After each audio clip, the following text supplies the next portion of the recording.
Pauper Freed from the Real is an infinite combo deck that allows you to create infinite mana, draw your whole deck, and deal infinite damage all as early as turn 4. While it's not broken like the current Peregrine Drakes, Pauper Freed from the Real is pretty consistent.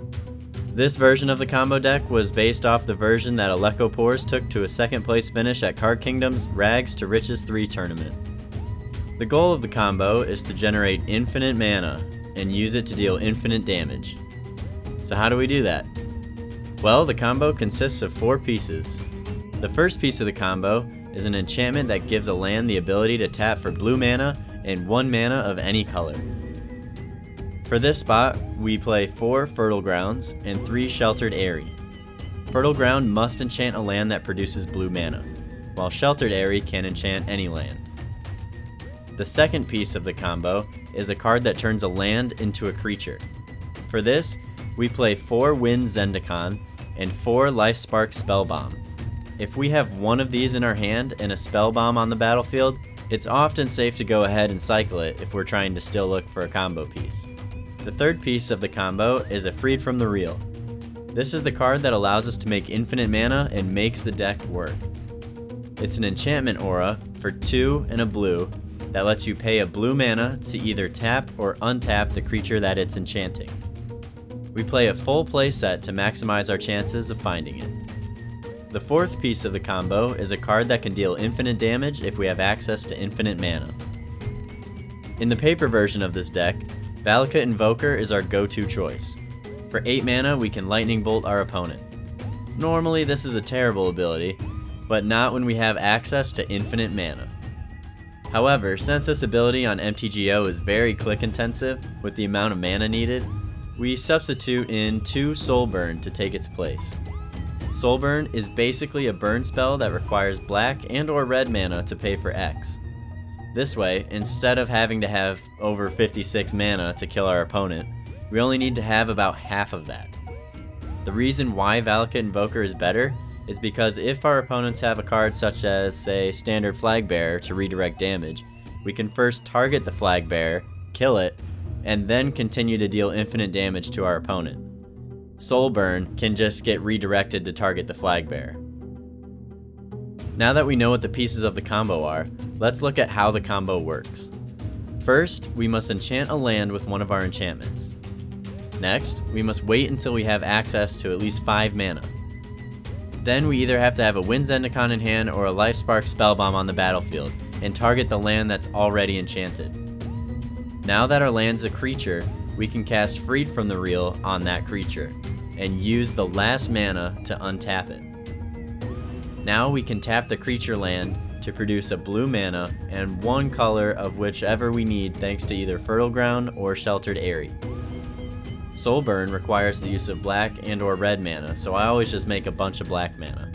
We use 1 blue mana to untap the creature, netting 1 mana of any color we want. Repeat this process over and over and over again for infinite mana. Now that we have infinite mana, we can cast our Soul Burn with X equaling our opponent's life total, or more if you want to be safe.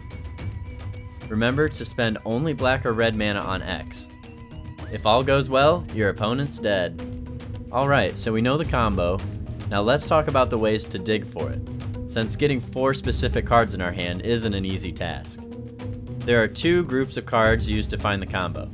The first group is our cantrips. These consist of playsets of Ponder, Preordain, and Impulse. When deciding which cantrip to play first if you have multiple in hand, it's always wise to cast the one that lets you see the most cards first. Casting a Ponder or Preordain on turn 1 to set up your draw is the best turn 1 play. The second group of cards used to find the combo is our tutors. The first is a playset of Drift of Phantasms. This card is rarely cast and is only in the deck because of its transmutability. Transmute is an ability that allows you to pay the cost, discard the card, and search your library for a card with the same converted mana cost, which in this case is 3. Transmute is uncounterable since you are never casting the spell, but you can only use it at sorcery speed. This card can be used to find a Freed from the Real, a Sheltered Eyrie, or a Soul Burn, or Valakut Invoker if you're playing in paper. This means we can have it in our hand instead of our burn spell when we go off. We can use our infinite mana to transmute for our burn spell and then cast our burn spell. The last tutor in the deck isn't really a tutor, but it allows us to draw our whole deck once we have infinite mana. This card is One Train of Thought. It's a 2-mana spell that draws a card, simple enough, but it has the Replicate ability, which allows us to pay the replicate cost as many times as we want to create as many copies of the spell as we want. With infinite mana, this lets us draw our entire deck in search of our burn spell, which we can then cast for lethal. Now this is tedious online, but in paper it's quick and easy. It's also important to note, our combo is weak to instant speed removal, or a well-timed counter. To combat this, we must pick and choose our timing carefully when comboing off. To help us make this decision, we play a playset of Giga Drowse. This card lets us tap a permanent.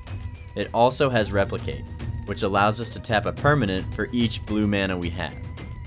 It's best to tap down our opponents either during their upkeep or at the end of their turn, allowing us to combo off the next turn.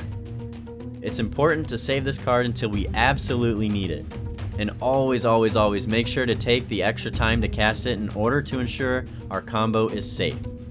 With all the cantrips in our deck, it's fairly easy to find at least one copy of this, and you're gonna need it. Our mana base consists of 8 island, 2 forests, 4 Thornwood Falls, 2 Simic Guild Gates, and 2 Simic Growth Chambers.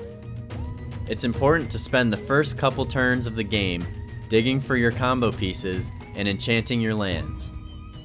For our sideboard, the first spell we run is 4 Dispel to help save our combo. Take out a Train of Thought and a couple cantrips or creature producers for them. These come in against control decks with counters. We also play 4 Hydroblast as extra protection from red decks, as they are most likely the ones taking out our creature. For creature-based aggro decks, we play 4 Fog and 1 Spore Frog. Take out Train of Thought and the Giga Drowses for these. The other sideboard slots consist of 1 Train of Thought and 1 Relic of Progenitus. These are rarely brought in, but here just in case. Hey everyone, thank you so much for watching. If you liked the video, make sure to like, comment, and subscribe. If you're interested in the deck, I put a link in the description that will take you to mtggoldfish.com. There you can find the deck list as well as the prices for MTGO and paper. Also, don't forget to follow me on Twitter at Pauper_Fox to stay up to date on my progress on videos. As always, don't forget to check out the Pauper subreddit r/Pauper for all your Pauper needs. And thank you all so much for the continued support.